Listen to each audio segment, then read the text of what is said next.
Welcome back to the Hoops Temple podcast. Y'all know me, Nathan Schwartz, and joining me from New Zealand, Dylan Williamson. Dylan, how you doing? Good morning, Nate. Doing good. Good morning. Been so long. I haven't gotten to record a podcast with you in forever, it feels like. You I haven't saw got to you hear for like a a brief second. wonderful good morning. Yeah. To help my son sleep, I've just been playing him our podcast. He's our number one listener, although he crashes right out. But it's been a useful take. As soon as he hears me speak, he starts falling asleep. Is that what you're Yes. saying? Well, I think as soon as he hears me, he's just used to my voice. But anyways, we're here to discuss the Eastern Conference. You want to start at the top or the bottom?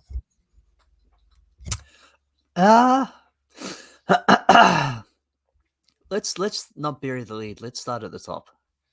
All right. Boston Celtics, once again, re-winning the conference.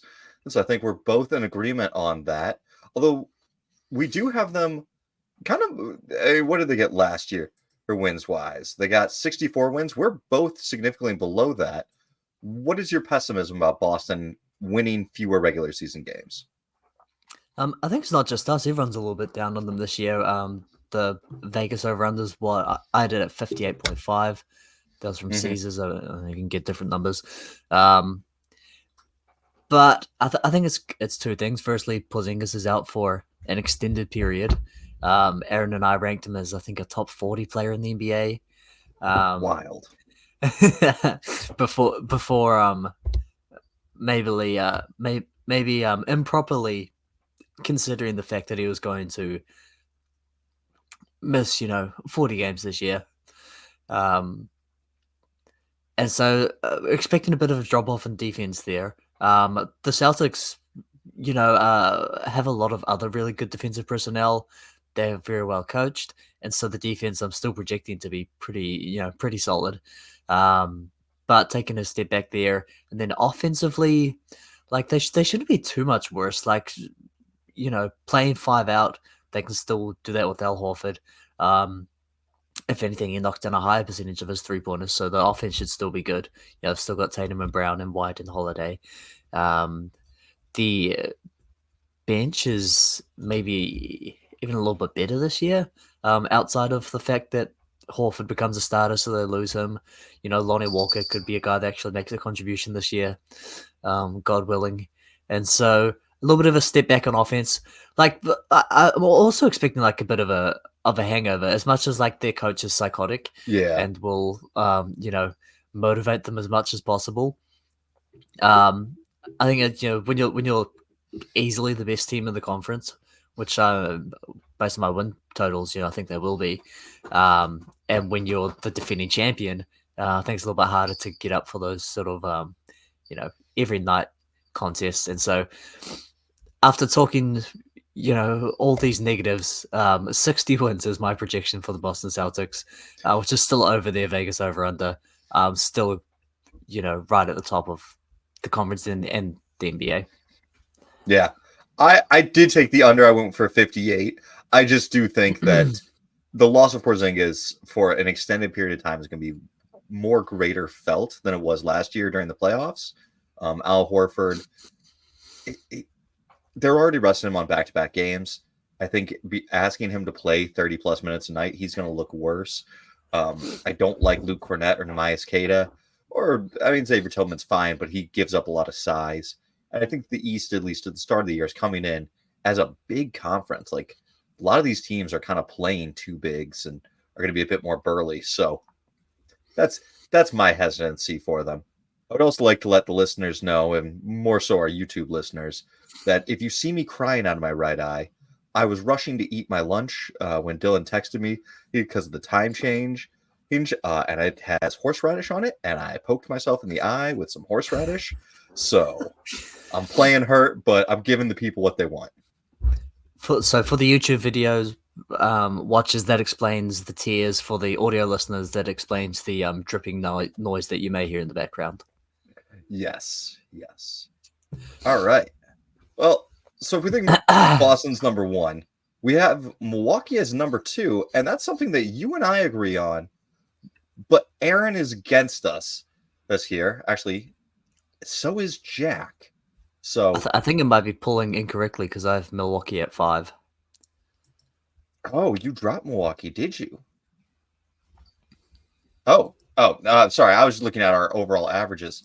Let me resort these averages because I I don't know what's going on. Okay, think some of the reference cells fell off somehow. Excel. All right. You have the 76ers as your next highest team. I have Milwaukee as my next highest team. What are you expecting from Philly? Because I'm significantly lower on their regular season odds than you. I mean, they had the point differential of a 48-win team last year, and I think they have gotten better. Paul George, I think, can carry some of that slack on nights that Embiid was out. We saw that really affect them negatively last season. The Maxi only stretch wasn't as successful as you'd hope, but a Maxi and Paul George stretch, I'd imagine, would be better. And so I've got them taking a step forward on both offense and defense. And the result is that 54 wins. I guess my critique of them, and I was asked this on TikTok earlier today on if I consider injury possibilities, or catastrophic injuries, is how that would have might affect my rankings. And I was like, yeah, if Embiid is healthy, there's no reason why this team couldn't win 60 games if he's healthy the whole season. But I'm not picturing Embiid healthy the whole season. Drummond as his backup is fine, but I do think you have to stylistically play different with Drummond. And then they are still pretty thin in the front court. Gershon Yabusele is going to be the backup 4, which coming off the Olympics, we're all excited for Gershon to be back in the league. But I put them down at 47 wins just because I think you're going to rest Embiid more. You're not going to go all out to the regular season because at this point for Philly, they're past that point of the process. They need to be going for a championship. And if they're not championship or bust, what are we even doing here? Yeah, and we, you sort of assume that last year was about as bad as it can get with Embiid, but it could always be worse. He looked really bad in the Olympics. He's got that knee brace on. He looks out of shape. If he comes in and he's playing with a knee brace and he can't move properly and he's still working his way into shape, then that could really see them get off to a really rough start. And maybe that doesn't even come right towards the end of the season. As you say, maybe there's even more resting going on, even less Embiid.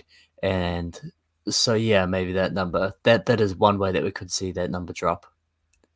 And the thing with Embiid is the Olympics, he was bad the whole time, except for 4 minutes of the Serbia game. During the start of that game, he was bad.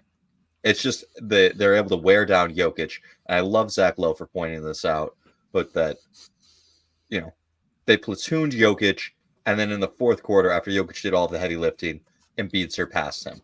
But the early section of the game, he was getting outplayed by Jokic. During most of the rest of the games, he was getting outplayed by much lesser players. I'm not thinking this is going to be a great Embiid year. Maybe I'm not remembering right, but isn't the way that he started playing well anyway? He just started making jumpers, which is like, it's not like he, started just dominating on the ball. That like he was just making jump shots. He did also attack Jokic a bit. Jokic was in foul trouble in the fourth quarter, so it was kind of I've played 15 minutes and I'm fresh. You've played 30 something and you have 4 fouls. So let me press all of my advantages.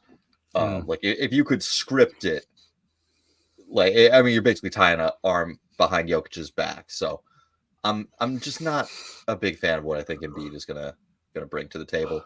Getting Caleb Martin is a nice piece. I thought they added good pieces all around, but the 76ers are a title contender if Embiid is healthy and playing, and if he's not, they're a mid 40 win team.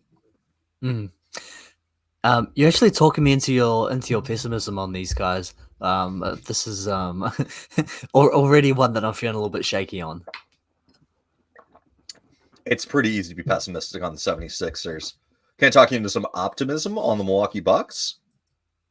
I mean, you can try. I mean, to be fair, I put 52 wins. You put Yeah. 51 wins. We're Yeah. not. I'm very pessimistic on this team. Only 50 wins. So I think the Bucks are going to shift things around quite a bit this year. If I had to guess, the lineups are going to look significantly different than what we're used to. I think Brooke Lopez is going to play less this season than previous years. He's kind of old and slow and going to be more matchup dependent. But I think Gary Trent as a competent two, and then mixing in some of the other wings to play more defense, could allow Giannis to play a bit more five. I think Middleton maybe needs to play a bit more four, just from a mobility aspect. He is still competes defensively, still has quick hands, still has good positioning, but I don't think he has the lateral quickness left in him after what did he get surgery on both of his ankles this offseason?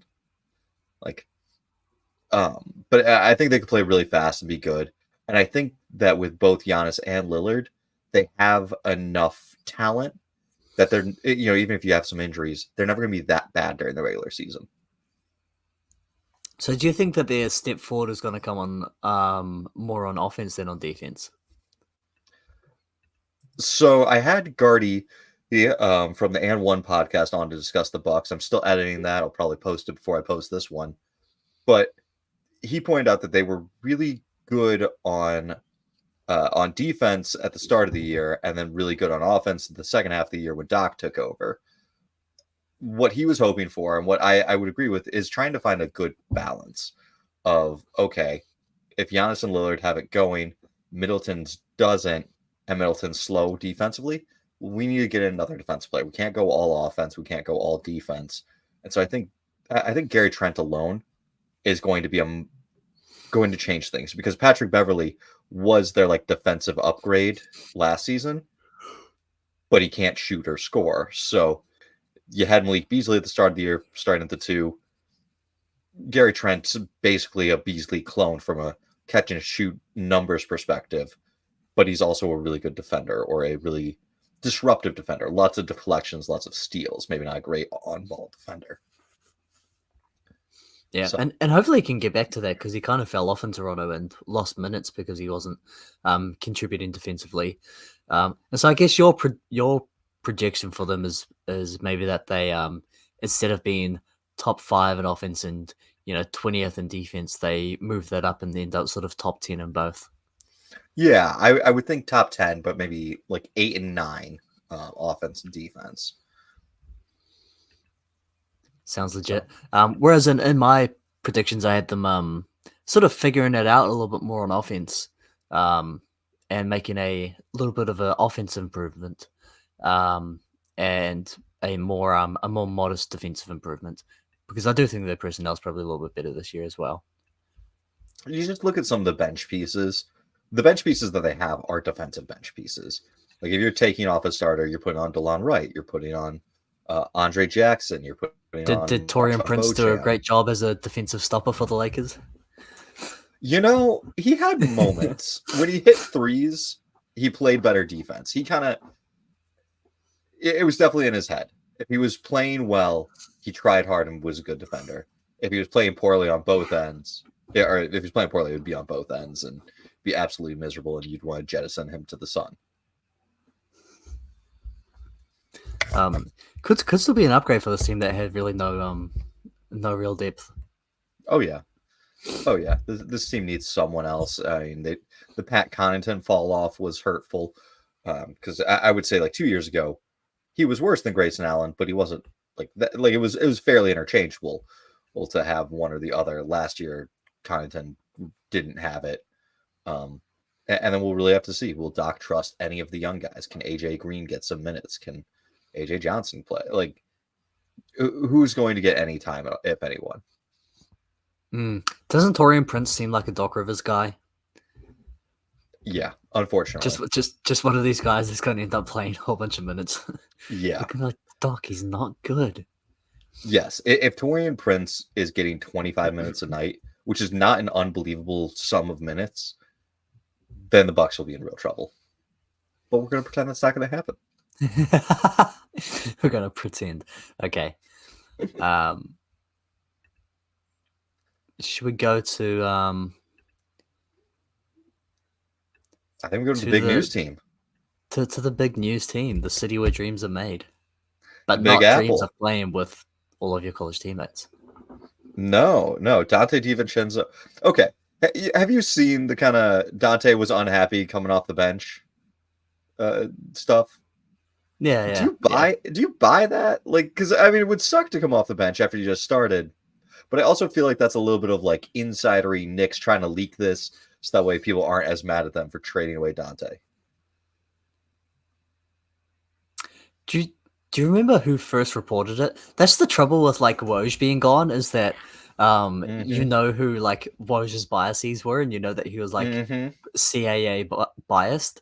And so if it had been him that reported it, then you'd be like, okay, I see what's going on here. It's the Knicks saying that to reduce backlash on them. Um, Trying to cover face. yeah, but it's a little bit trickier now that he's out of the game. That's what we're really missing is his well established and obvious biases coming through to reveal the real news. Um, Yeah. but I mean, like I could see a world in which he is concerned about the minutes that he's going to be playing because he had a really good season last year. Was a clear starting level of player really for the first time in his career, and so I can see him not wanting to take a step back in terms of even if it's starting just coming off the bench, but losing minutes. Even if that is maybe overblown because of how shallow the Knicks were, like he probably would have still managed to scrape together quite a few minutes. Um, I mean, but I do like the idea that this is Knicks coverage because it works perfectly. Like immediately, if I'm a Knicks fan, I'm like, "What the fuck are you doing?" And then I say that I'm like, "Oh, okay, mm-hmm. yeah." It does. I would have started at Dante, and I said this when we did the Knicks season preview pod, is especially since Mitchell Robinson is injured, I would have gone with Randall at the 5, trusting on OG and Mikal Bridges. The And starting lineup. yeah. I would have started small, try to run teams off the floor. I also think that Dante's shooting was just so valuable to the Knicks that it's For hard sure. to replace. But what do you feel about this Knicks new projected starting 5? Cat, OG, Hart, Bridges, and Brunson. Obviously, I'm a big Brunson believer. Having him top 5 in my player rankings, a somewhat controversial pick. And I do think that Cat is going to help him offensively by just providing spacing, letting him play in letting him play in a 5-out environment where he can really get downhill and not have Mitchell Robinson standing at the hoop the whole game. Or even Hardenstein, who wasn't a floor space, even if he did provide some value as like a handoff guy.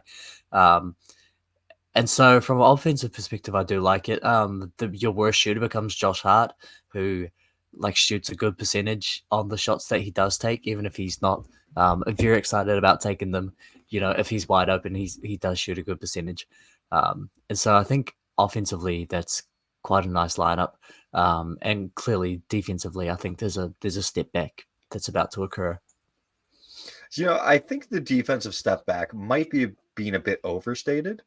Just like Towns was fine defensively guarding his man. Where he really struggles is like if you try to have him be the anchor of a defensive scheme, as like Towns needs to help people because he can't do that. He's not been quick enough to do that. But having OG, Bridges, and Hart out there, like I'm picturing the offenses basically trying to involve Brunson and Towns in every pick and roll. But then you've got a lot of good help guys who can dig down and try to stop things. Where I'm most worried about for the Knicks is this bench now, because I felt like they had depth, and then they lost Mitchell Robinson, and now they did a 2-for-1, and now I'm looking at a starting 5 of Cat, OG, Josh, Bridges, and Brunson, with a backup 5 of Precious Achua, Chuma Okiki, Kenneth Bates Diop, Cameron Payne, and Miles McBride. Like, I like Precious and I like Deuce McBride, but Bates Yeah. Diop, Okiki, and Payne getting regular rotation minutes kind of scares me. And if they're not getting minutes and Tibbs is just driving these guys into the ground, that also scares me. Yeah, no, I mean it's a 7-man rotation. There are 7 NBA players on this team. Landry Shamet, I think, is on a like an exhibit team for them. Oh, they did Um, get Landry, didn't they? Yeah. with um with their depth being entirely depleted and them now lacking shooting, I think he could find a little bit of a role as a bench shooter. So that gets him to 8 NBA players. So that's wonderful. OG tends to miss quite a few games, even if like all the other guys are fairly durable. Hmm. Obviously Josh Hart can play a lot of minutes. Mikal Bridges plays every single game. Cat has played with Tibbs before, and he held up fine, even if he was younger. But OG is the guy that you worry about most from an injury perspective. Um, and so it could get a little bit rougher once he goes out, because not only does that mean, you know, like who even comes in to start at that point? Like, do you just have to go big and play Precious, or you go small and you've got Landry Shamet at the 2? You probably don't want to start Deuce. That doesn't really offer you a lot as starting lineup, and so it gets quite rough as soon as you lose one guy. But I am very high on what this team was last year, which was a team with the net rating of a 53-win team, um, and I think they on paper improved their team, even if they've depleted their depth a little bit, and have taken a defensive step back by losing Hardenstein, and also realistically they're without Mitchell Robinson as well. Um, and so 53 win net rating last year to 52 wins this year, a small step back with some other steps forward.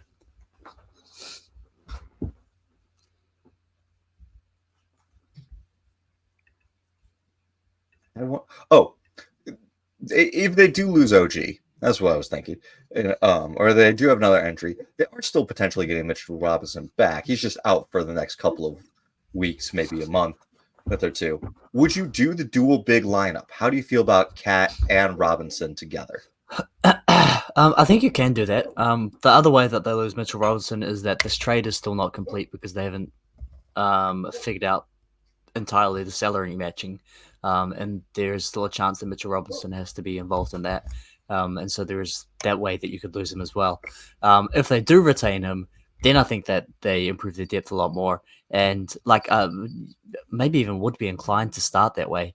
We've seen Carl Towns, certainly defensively thrive most when he's been playing at the 4 with another rim protector, as you say, where he Mhm. can, be the guy that takes the on-ball defensive big positions, um, and has a rim protector beside him. Even if you do probably then lose some of his value offensively, where a stretch 5 is incredibly powerful, a stretch 4 is standard. Um, and Mhm. so you lose a bit offensively there. But if they are able to retain Robinson, if he is able to come back, I do think that the lineups with those two will be successful. You could even do bench lineups with those two. Yeah, I think doing a lot of Horn series action with the two of them, pick and pop of Towns, pick and roll, Yeah, little Mitchell, like Jalen Brunson coming off of both play those guys Spain pick screening. and roll with Cat as the fade man. Yeah, yeah, it's got some options that could look nice defensively. I think. Um, I don't know that the thing is that they in Minnesota they would put Towns on fives and then Gobert could roam because Gobert was quick enough and fleet of foot enough to still protect the rim. I don't know if Mitchell Robinson's got that ability to him, but we'll see.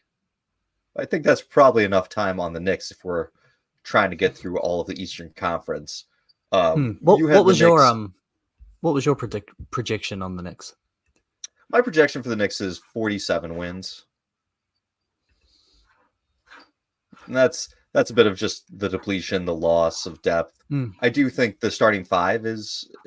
I think Towns is an upgrade over Randall for what they're trying to do, but I think the loss of DiVincenzo is going to be really felt. And this is not really part of what we're doing, but do you think championship equity wise they've gotten better or worse with these their off season in totality, Ooh, offseason in with Bridges, totality. with Towns, losing I, Hardenstein, losing probably Robinson. I think you gotta say that they're better. I want to make sure that Robinson's there.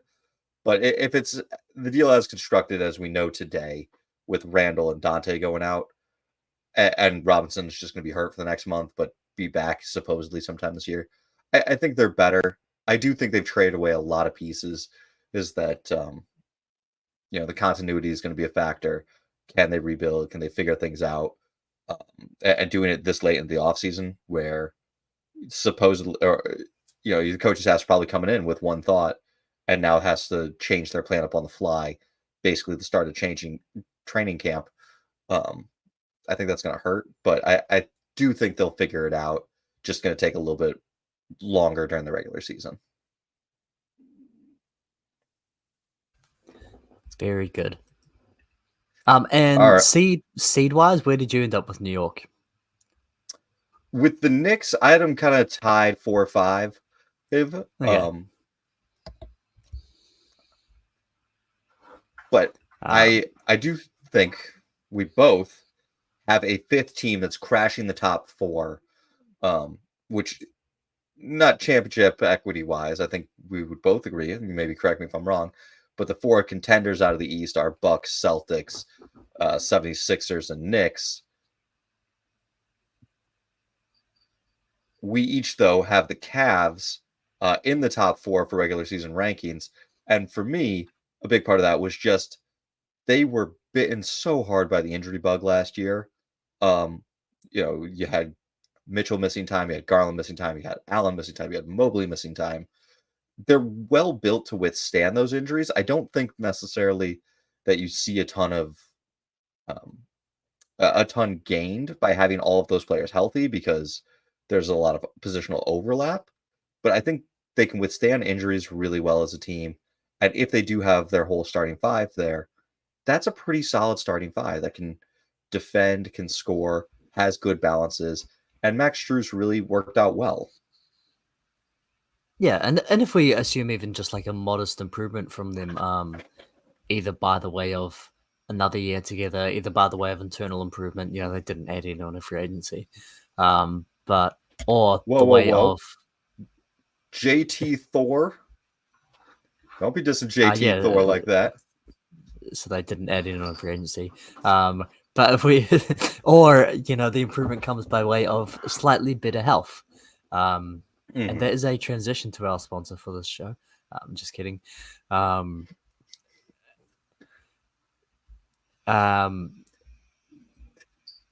you have a fake sponsor for the show that you're going to plug? Yeah, that's right. Icy Hot? Shaq?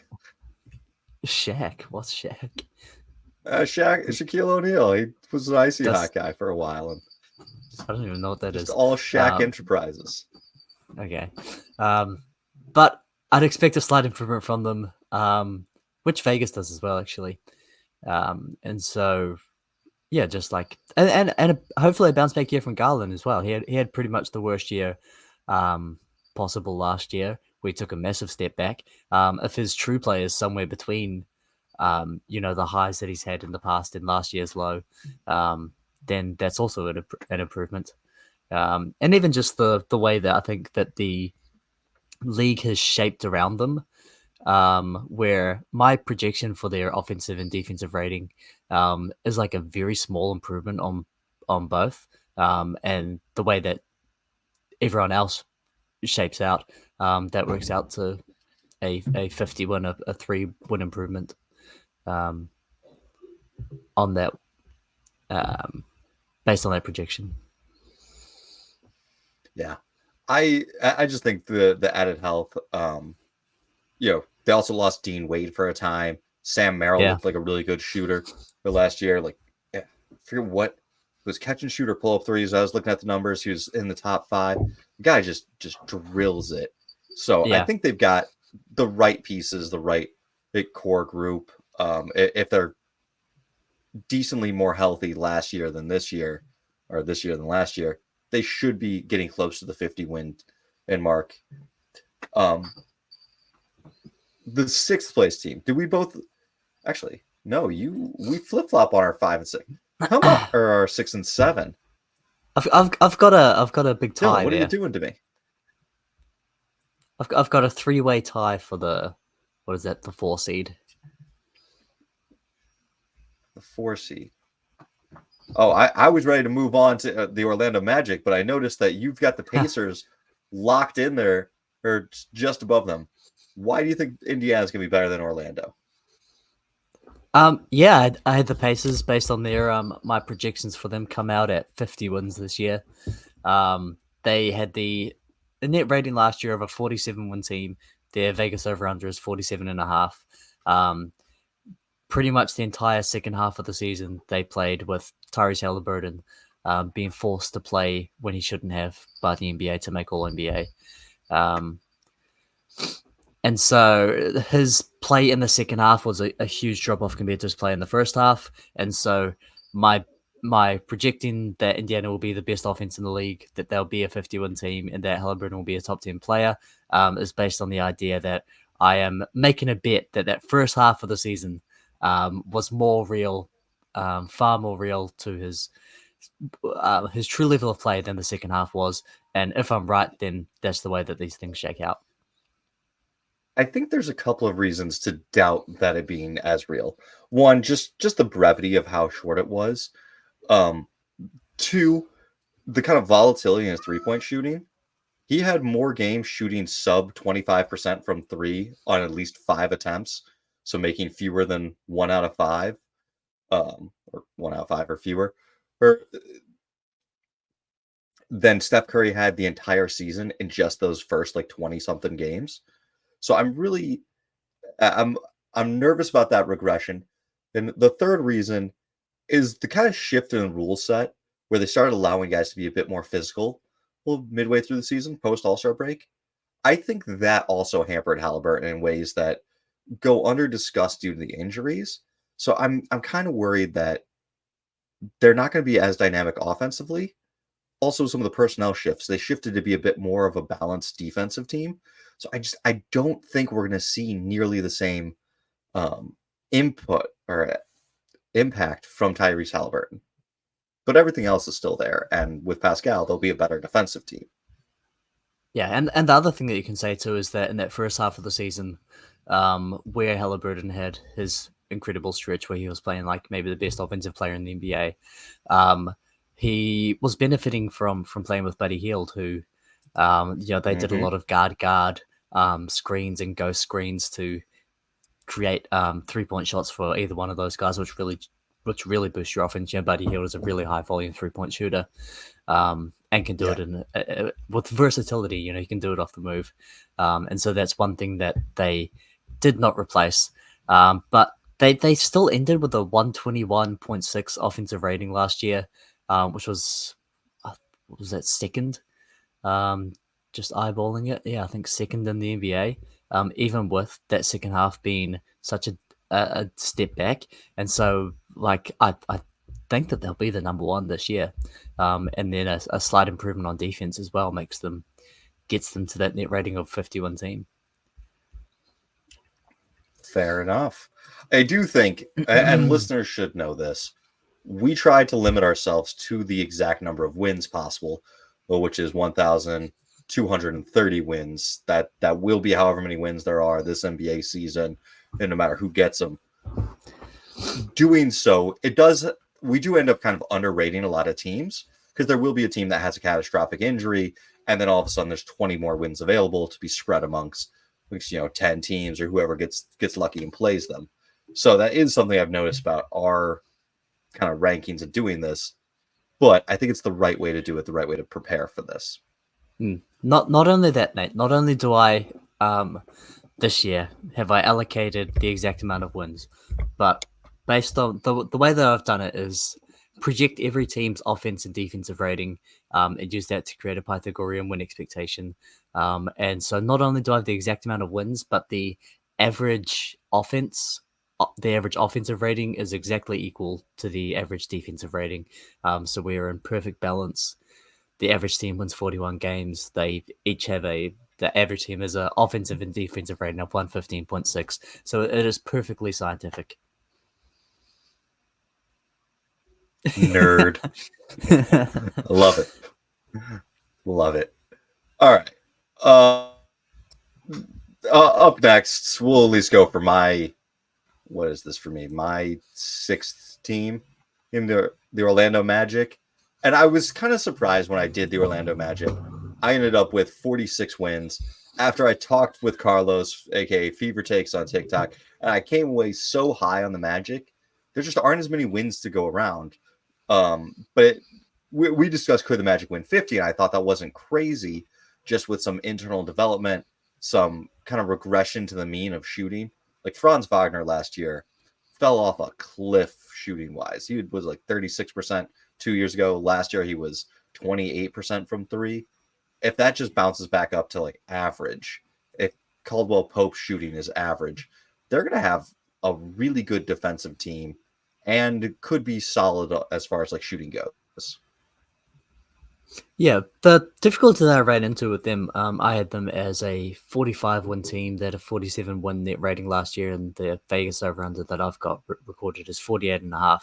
And so I am lower on them. I think overall the reason that I come out with that is struggling to see which of the teams that were below them last year are going to not surpass them, and which ones that were above them last year are going to be surpassed by them.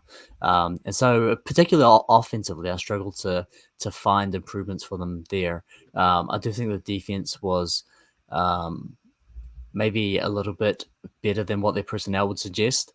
But I do also think that they're going to be really good this year defensively. Still had them as one of the best defenses, one of the best defenses in my projections. So I think that side's going to be really solid, but I just don't see a big jump in their offense that would be required for them to get to 48, 49 wins that Vegas is projecting. I mean, the jump in the offense is going to need to come from Paulo and Franz continuing to improve.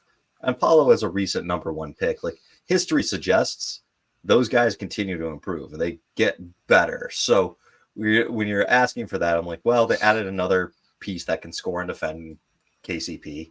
You got a number one pick who will hopefully be continuing to improve. And if Franz returns to the mean with his shooting, I think we see that. Defensively, you're right. A lot of the guys don't scream like great defender. Wendell Carter's fine. Goga Batadze is fine. Mo Wagner leads the league in charges taken almost every year, is in the top 5. But really, Jonathan Isaac waiting on that back line is crushing. And then now their defensive guards, they play KCP, Suggs, Gary Harris, Anthony Black's going to get time. Really, the only bad defensive guard they have is Cole Anthony, and he's just fine. He's not truly bad. But so I think they attack you early, and then they have that backline defense. Yeah, can I give you the offenses that I had ranked above them, because I've got them. What is that? 23rd on offense. And it was the offense that was dragging them down. The thing that was on the back of them is one of the best defenses in the league still. Can I give you the ones that I have directly above them, and you tell me where you which ones of these you yes, please. disagree with, that you think that they will be better than? Miami? I think they will be a better offense than Miami. Okay. Miami were better than them last year. I think that they'll make a jump enough to surpass them. Absolutely. Yeah. Okay. Utah. Yes, I expect. I mean, I do anticipate kind of a fall off from Utah as they try to play the young guys more. Houston. Maybe. Houston. Clippers? I hate to say it, but yes. The Hornets. Ooh. Hornets are a tricky one because they were so bad last year. They're a little bit too deep. We'll skip over them. Okay. Because the Hornets, we'll talk about them later. We'll get to them. Yeah. Memphis, Cleveland, Minnesota, Golden State. Do you think they're going to be better than any of those teams? I could see them being in that tier of the Cleveland and Golden State, both of which have really good offensive pieces, but also have really bad offensive pieces, is that they're going to give big minutes to that can kind of balance it out. Okay. Let's say if I plugged in their offensive rating that I was projecting for Memphis, that jumps Orlando up to a 51 win pace. And so Doable. if I was as optimistic on your offense as you were, while still being really optimistic on their defense, then that's the way they get to 50 wins. I just don't think that their offense will be quite so good, so I ended up with 45. But that just goes to show Really, that the other thing is, the way that they could easily surpass this. yeah, the other way they could easily surpass this is if their coach, which Jamal Mosley, stopped playing third stringers whenever a starter got hurt. Like he did this consistently throughout the year. Like he kept Mo as the backup center, and when Wendell Carter got injured, Goga Batadze jumped from third string to starting. Did the same thing with Caleb Houston jumping from third string to starting. And he wanted to keep that bench five intact, and they have one of the best 5-man bench units. Yeah, But their bench way outperformed their starters. It's because the starters were playing third stringers half the time, and you've got Yeah. Paulo out there with Anthony Black and Caleb Houston. And you're like, what? Why are these guys on the court? Why not just play the backups? And it was one of my frustrating things watching Orlando that kind of shows through in some of the numbers. But we're 40 minutes deep, and we're 6 teams in, so. So making good pace. Yeah, actually, we're 7 teams in, so halfway there. Miami Heat, we both have them. I've got them at 500. You've got them with 44 wins. They're the 8th playoff team. Is there anything exciting, anything that you find hopeful for the Heat this year?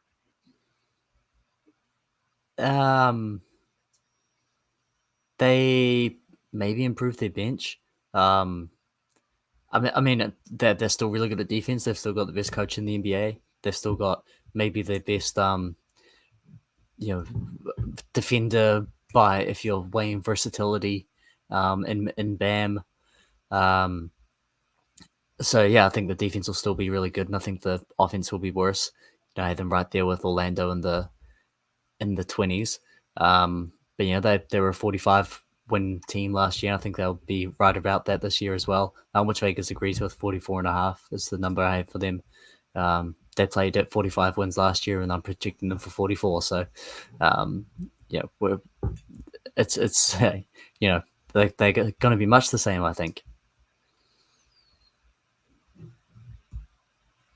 Yeah, I think really the thing with Miami for me is just, can the shooters hit? Because if Duncan Robinson and Tyler Hero are raining threes like they did in the 2020 finals, or on the pathway to get to the 2020 finals, great. This team's going to look super. Can Terry Rozier have not quite as good as his 6-game stretch in Charlotte where he was 30 and 12 and on insane efficiency? But can he be a little bit more consistent? And can Nikola Jovic continue to develop and improve? If they can do that, if they can have some of those things hit, maybe they get up to the 7th seed. But I think there's a chasm.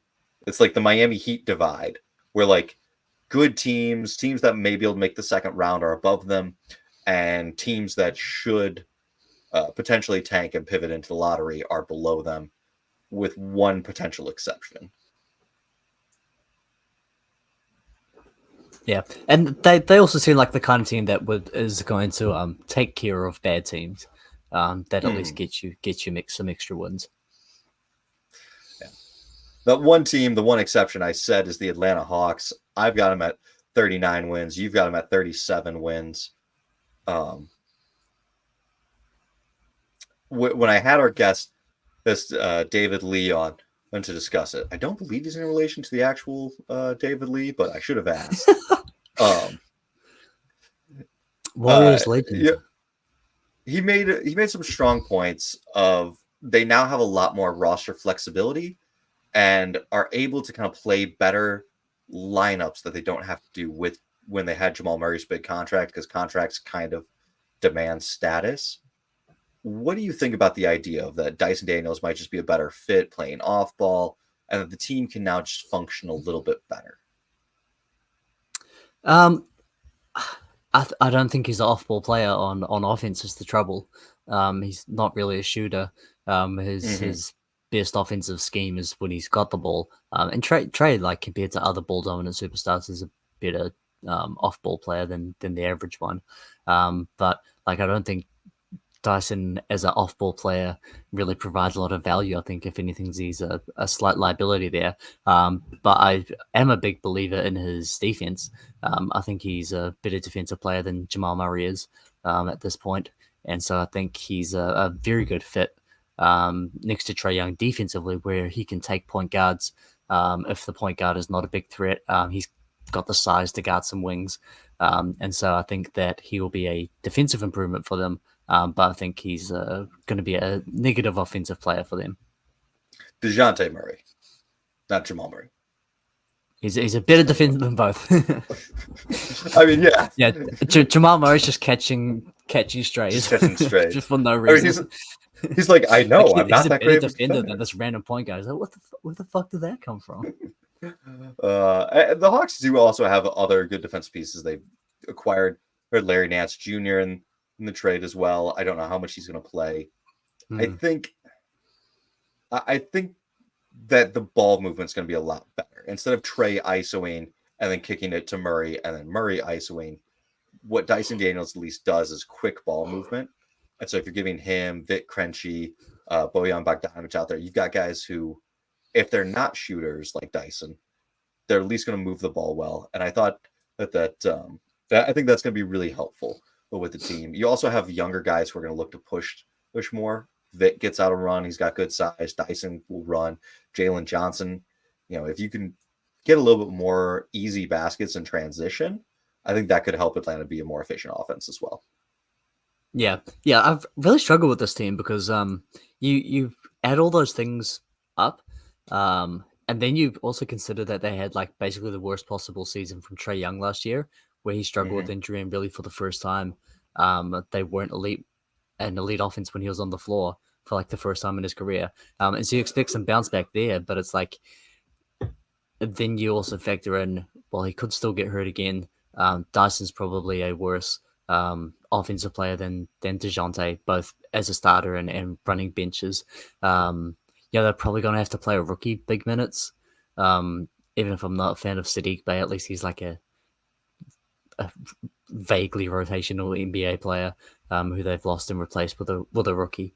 And so I ended up just having them basically come out at much the same as they were last year. Even though I do expect Trae Young to be better and offenses to be better with him. I think he's just not got a very good roster around him to succeed. Yeah. I had them at 39 wins. You had them at 37. The over under, I believe, was 37 and a half, unless you've got a different one there. Yeah, mine's just 36.5. Obviously, just different places have different over unders. But right around there. Yeah. The one I was looking at was from like August something, and I was like, man, we gotta get some updated numbers. So hopefully yours are slightly better. So yeah, the Hawks I think are the last team that come April we'll discuss as maybe having a chance to make the playoffs. They'll probably be the 9th seed in the East and get that play in. Who do you think is going to be the final Eastern Conference team in the play in that plays one sorry pitiful game and goes home? Based on my win predictions, it's actually Charlotte.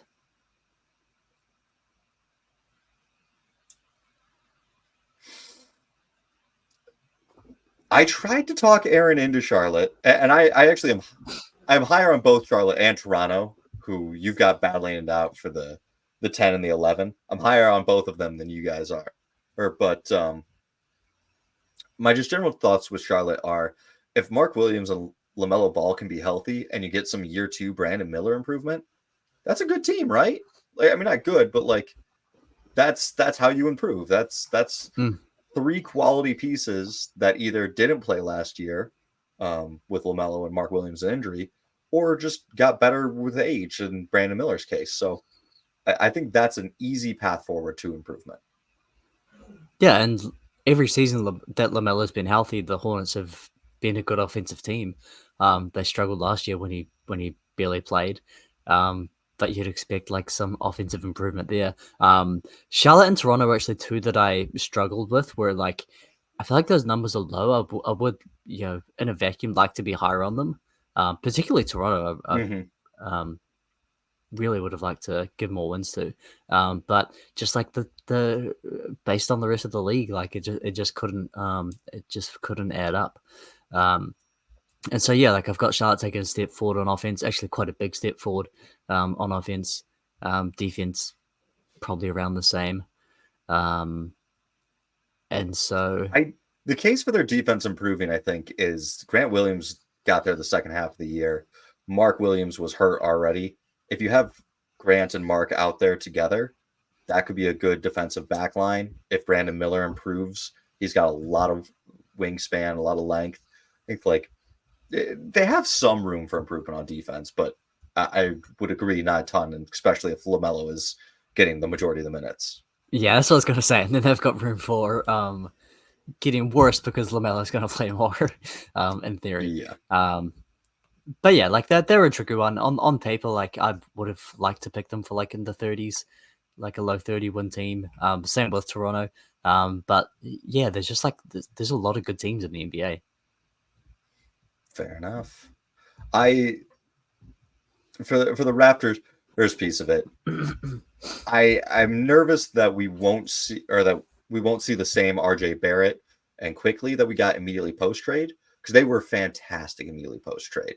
If there's any sort of regression, or now that teams are planning for them, scheming for them, and whatnot, they scale back, that could hurt.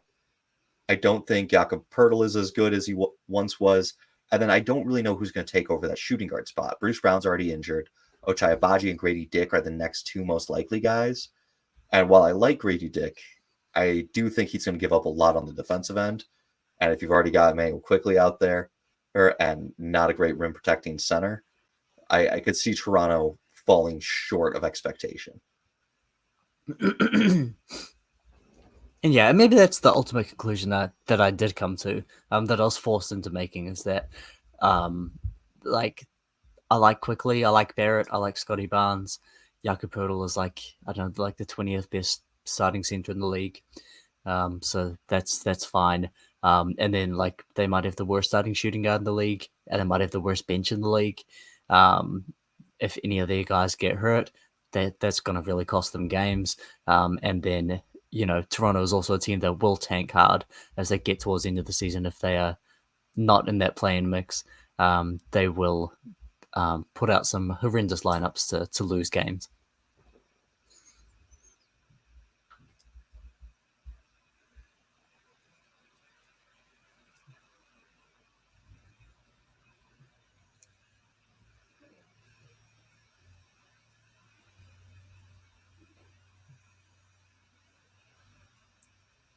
Yeah, they're not afraid of pivoting towards the bottom if things are going wrong. But we've now made it down to the bottom of the East. We've got the capture the Flagg group, and I know you're a little crunched for time. Capture the Flagg. That's nice. Exactly, going for the Cooper Flagg. It's one of the cleanest names that we've had for this. Who do you think is going to be the bottom of this group, and why? What was your breakdown here? Chicago I had as a little bit of a step up from the others, a couple ones above. Like they were a reasonably solid team last year, 37 win net rating. I think they played above their head defensively, and then they lost their best defensive player. And then, they were about an average offensive team, and then they lost their best offensive player. So I've got them taking a step back on both ends of the floor. But they do still have like a number of competent NBA players. Like Kobe White's still a good NBA player. Mm-hmm. Zach LaVine, he's not a number one, but he's still a starting level of NBA player. Josh Giddey has specific flaws, which can hurt a team. But he should make a overall positive offensive contribution. And so I think that they are, and even Jalen Smith is a guy that I'm high on as well, who's going to be their backup center. I Slim. like some of his indicators. And so yeah, I had Chicago as as I say all these positive things about them, a 25-win team. Separating themselves a little bit from Detroit, who I had at 21. Yeah, I had the Pistons at 25 and the Bulls at 23. My thing with the Pistons is they are relying on unreliable players in Tobias Harris and Tim Hardaway Jr. and Malik Beasley to kind of be the veterans of the group. But I do think you've just got enough young talent there. And I do really believe in a lot of the young talent in Detroit. I just wish it fit better. You know, you've added Ron Holland, who is another non-shooter that attacks the rim, to a team that has Thompson, Cade Cunningham, Ivy, Duran. Like, I mean, is Isaiah Stewart the best Piston, best player the Pistons have drafted as far as 3-point shooters go? Like, it, Marcus Sasser is probably better than him, but like, of the guys that are going to get serious minutes or first round picks, like Beef Stew being the best shooter is not a good sign. So I think there'll be at least 25 wins. Maybe I'm a little low. I could see them getting higher, not as high as Aaron with 27 or Jax with 37 wins, but I think there's enough overall talent that they'll get some wins. Yeah, and the other thing is too that they are really trying to win. This is not a situation where they are indifferent to winning, shall we say. They want to push and they want to win games. Overall, I think they're going to run into the same thing that they've run into these past couple of years, where they've wanted to win the last couple of years as well and just don't have the talent. And there's just a lot of good teams in the East, and I think that these guys are a step below the rest. Still, it's a 30-team league.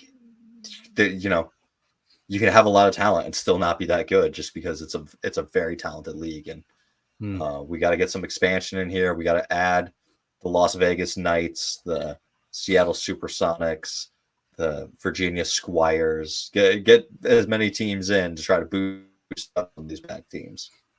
The Kentucky Colonels. Exactly. Get the Hawks back to St. Louis. Give Atlanta a new team. I don't know. Could we get like a Montreal team with a really complicated French name? Ooh. Like what's a maybe? What's a really hard word for? I trying to think of if there's any words that I know that are like really hard for English speakers to say. No, nothing comes to mind. But I want Montreal to have a team and for them to name it a French name that's really hard for English speakers to say. We'll figure something out. Last two teams in the East, because I know you got to get out of here. The Nets and the Wizards. You have the Nets being the worst team. I have the Wizards being the worst team in the East. Why is Brooklyn going to be worse than Washington? I have Washington as worse than Brooklyn as well. This whole... barely. So I had Brooklyn as a 17-win team, Washington as a 15-win team, Brooklyn as the worst offensive team, but a vaguely decent defensive team, and Washington as the second worst offensive team in the league and also the worst defensive team in the league. You don't believe in an offense that's sporting Alex Sarr, Bilal Coulibaly, Carlton, and Carrington? That's not doing it for you? They were really bad last year, and I think that they are going to get worse. Marvin Bagley, Rashawn Holmes. Well, I mean, they do have supposed top 100 player Kyle Kuzma, so that should prevent them from being the worst team in the league.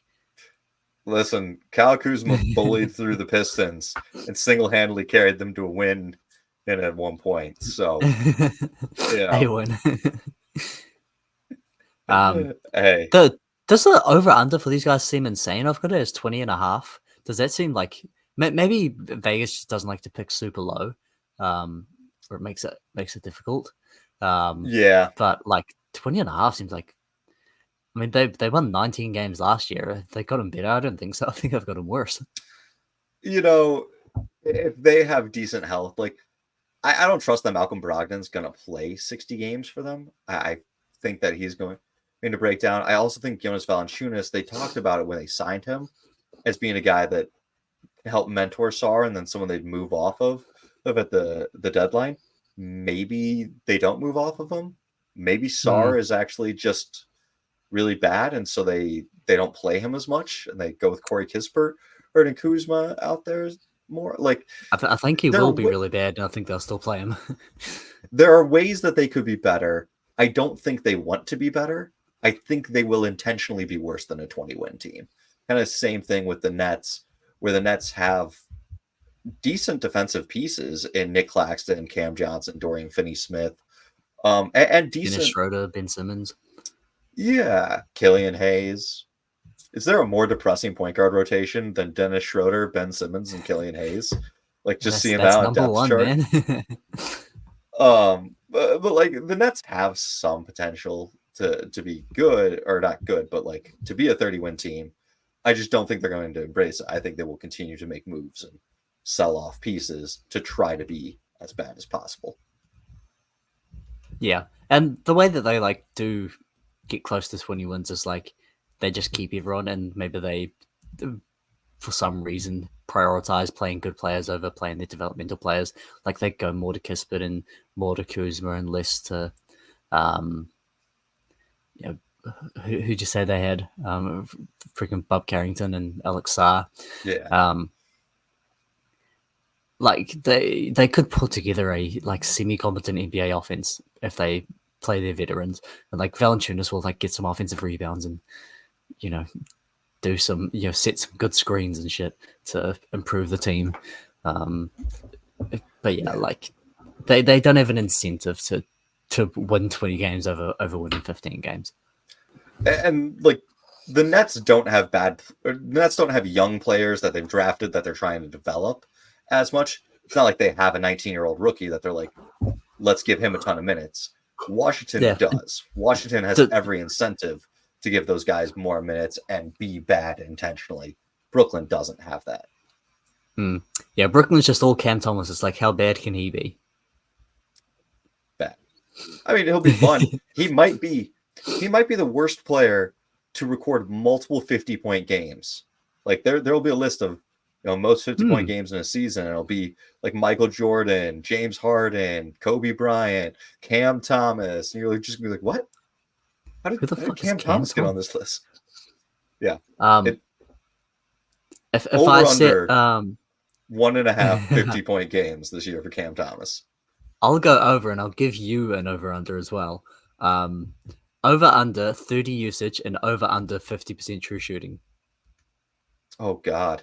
I mean, definitely over 30% usage. Let's go 55 true shooting. Let's go. Hang on, let me see what he was last year. Maybe I'm being too. I don't think it was as terrible. I think it was just. I don't think he got to the free throw line as much to be really efficient, and he didn't shoot enough threes to be really efficient. But I think his actual 2-point percentage wasn't terrible. Yes, his 2-point percentage is. I mean, it's bad, but it's not. It's not abysmal. Where the fuck is it? Horrendous. True shooting last year was 55. So let's say over under 30 usage and 52 true shooting.